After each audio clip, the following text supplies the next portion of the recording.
has actually not picked something that you can run with and at least implement it, isn't it?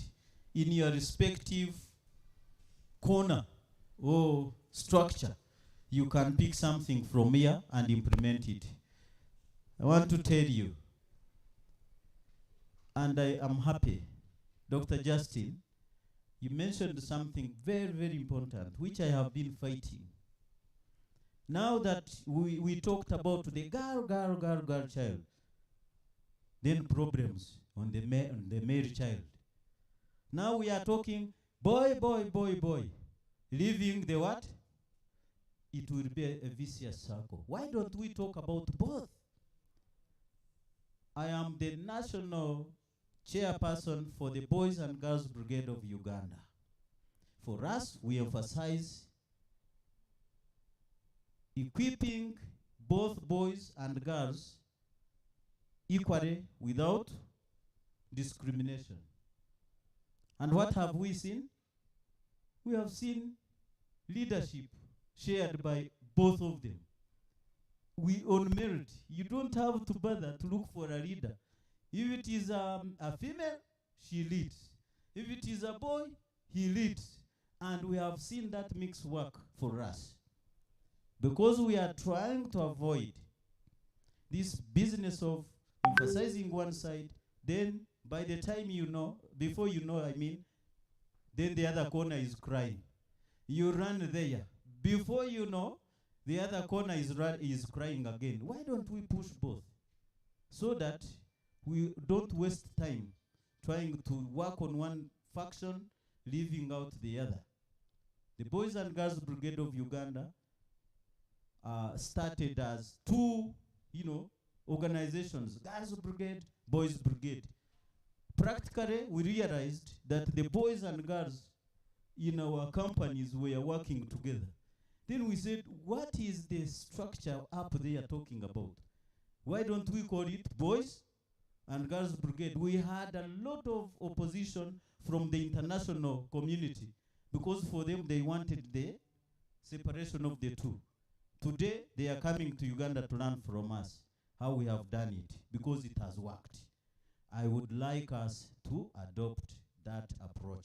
Are we not talking about community approach? That is it. Listen to the people. Lastly, I want to talk about, and I'm preparing somebody, I want to talk about the cross-generational sex Banange.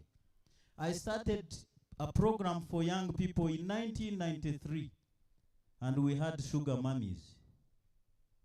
We had what? Sugar mummies who were having sex or sexually abusing the children at that time, very, very, very far from now. So we are not inventing something. It has been there.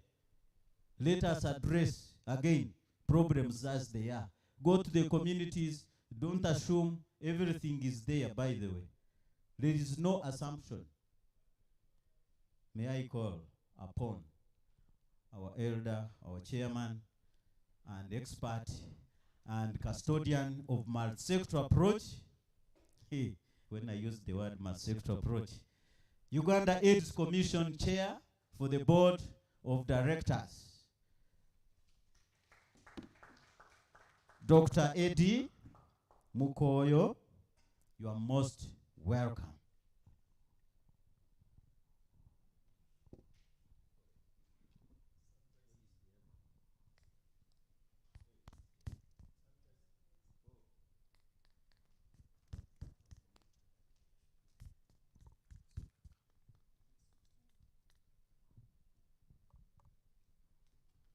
Thank you very much, Master of Ceremony. Today I'm honored and privileged to be here among the people who are talking about sexual reproductive health and rights. This is something we never talked of when I was back in the Ministry of Health it came up, I think now, around 10, 15 years, we realized that, we must focus on these adolescents and the younger people. But now, it has become the thing we must address if we are to do anything about HIV/AIDS.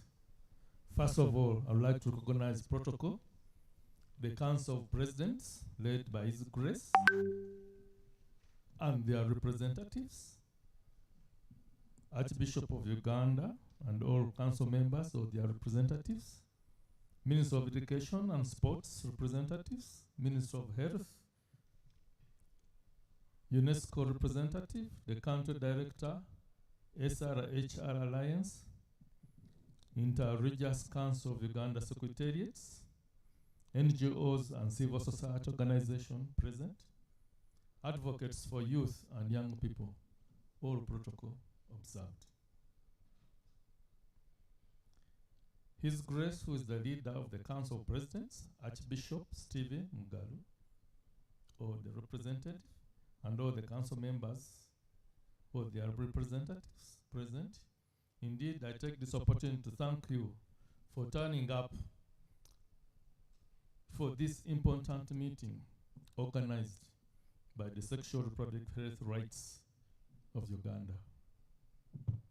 I'm delighted for the invitation that was extended to me and to make these few remarks during this gathering with the theme, strengthening faith-based actions and collaborations for young people's health and well-being, and specifically focusing on adolescents and young people's health, post-COVID-19 lockdown, and the role of religious leaders that they play to support the health well-being of the adolescents. As you are all aware, Uganda has an estimated 1.4 million people living with HIV and HIV prevalence of 5.5% in the reproductive age group of 10 to 49 years among adults. When this is DC, we have 7.1% for women, 3.8% for men. In 2020, it was estimated that over 38,000 got newly infected with HIV, and about 5,300 children in the age group 0 to 14. There's a higher HIV prevalence among young women than in young men, and I think this is a well-known fact. The HIV prevalence among young people aged 15 to 24 years is around 1.8%. New HIV infections are almost 4 times higher among female adolescents of the Uganda Communication Commission to support dissemination of key behavior change communication messages to enable the young people get back on the right path, and revamping the communication mechanism across the country to increase information and empowerment of people. You know too well that in each district you have free airtime. How many religious leaders in order to reach our people in different languages? This is something we must do. Many times they tell us, yes, we have this free airtime, but people don't come. So please, before my colleague there nods, let's take up this opportunity.